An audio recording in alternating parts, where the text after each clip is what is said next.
Patriarcas e Profetas, na linguagem de hoje, Os Escolhidos, capítulo 31, o pecado de Nadab e Abiú. Esse capítulo é baseado em Levítico, capítulo 10, versos de 1 a 11. Depois da dedicação do tabernáculo, os sacerdotes foram consagrados à sua sagrada função. Essas cerimônias duravam 7 dias. No 8º dia, Arão ofereceu os sacrifícios que Deus ordenou e revelou a sua glória de maneira surpreendente. Fogo desceu do céu e consumiu a oferta que estava sobre o altar. Em uma só voz, o povo se ergueu em aclamações de louvor e adoração, curvando-se com o rosto em terra. Pouco tempo depois, uma terrível calamidade caiu sobre a família de Arão, o sumo sacerdote. Seus 2 filhos pegaram cada um seu incensário e queimaram incenso neles, com cheiro suave perante o Senhor.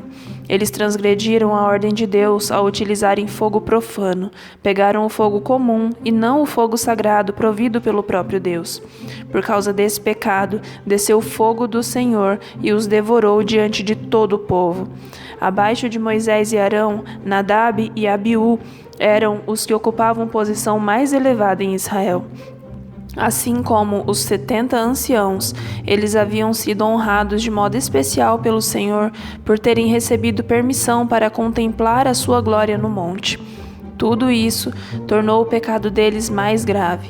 As pessoas que recebem maior luz e como os príncipes de Israel sobem o monte, recebendo o privilégio de manter a comunhão com Deus na luz de sua glória, não devem pensar que podem pecar sem sofrer as consequências e que Deus não irá punir com rigor o seu pecado. Grandes privilégios requerem santidade e integridade à altura da luz recebida. Grandes bênçãos jamais dão permissão para pecar. Nadab e Abiú não foram ensinados a ter domínio próprio.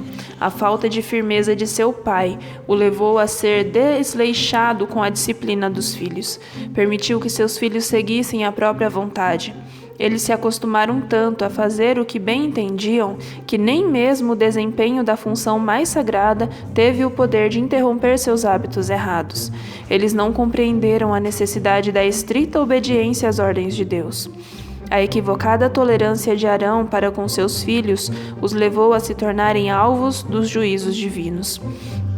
Obediência parcial não é aceita. Deus não aceita uma obediência parcial.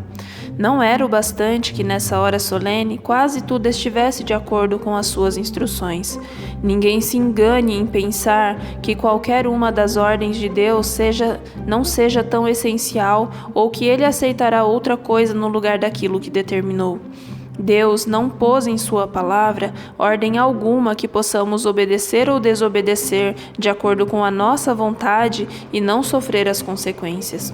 Então Moisés disse a Arão e a seus filhos, Eleazar e Itamar: não andem descabelados, nem rasguem as roupas em sinal de luto, senão vocês morrerão. Porquanto o óleo da unção do Senhor está sobre vocês. Levítico 10, versos 6 e 7. O grande líder lembrou ao seu irmão as palavras do Senhor: à vista de todo o povo glorificado serei. Levítico 10, verso 3. Arão ficou em silêncio. A morte de seus filhos, por tão terrível pecado, ele percebeu que aquele pecado era o resultado da negligência dele mesmo ao seu dever. Esmagava de angústia o coração do pai. Ele não deveria ter deixado transparecer, pois qualquer demonstração de tristeza que simpatizava com o pecado. A congregação não poderia ser levada a achar que a falha estava com Deus. O Senhor desejava ensinar seu povo a reconhecer a justiça de suas correções, para que outros também temessem. Deus reprova aquela falsa simpatia que tenta desculpar o pecado. Aqueles que erram não conseguem entender a enormidade da sua transgressão e, sem o poder do Espírito Santo para convencê-los, ficam quase cegos em relação ao seu pecado. Os servos de Cristo têm o dever de mostrar aos que erram o perigo que correm. Muitos são levados à ruína como resultado dessa falsa e enganosa simpatia. Nadab e Abiú jamais teriam cometido aquele pecado fatal se antes não estivessem sob o efeito do vinho que tomavam livremente. Por sua intemperança, não estavam mais qualificados para o desempenho da função sagrada. Tinham a mente confusa e as percepções morais tão adormecidas que não conseguiam fazer diferença entre o sagrado e o comum. Deus fez então uma advertência a Arão e aos seus 2 filhos vivos. Você e seus filhos não devem beber antes de entrar na tenda do encontro, senão vocês morrerão. Levítico 10, verso 9. O uso de bebidas alcoólicas impede as pessoas de compreenderem a santidade das coisas sagradas ou o valor das exigências feitas por Deus. Todos aqueles que ocupavam posições de responsabilidade deveriam ser muito temperantes a fim de manter a mente clara e distinguir entre o certo e o errado. A mesma obrigação repousa sobre todo seguidor de Cristo.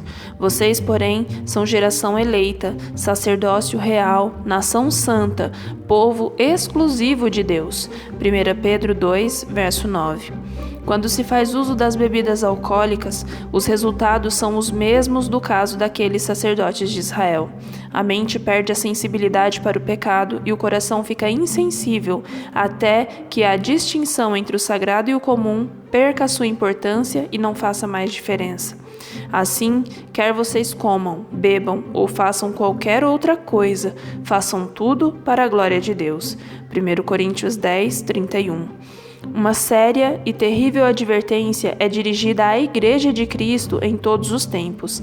Se alguém destruir o santuário de Deus, Deus o destruirá, pois o santuário de Deus, que são vocês, é sagrado.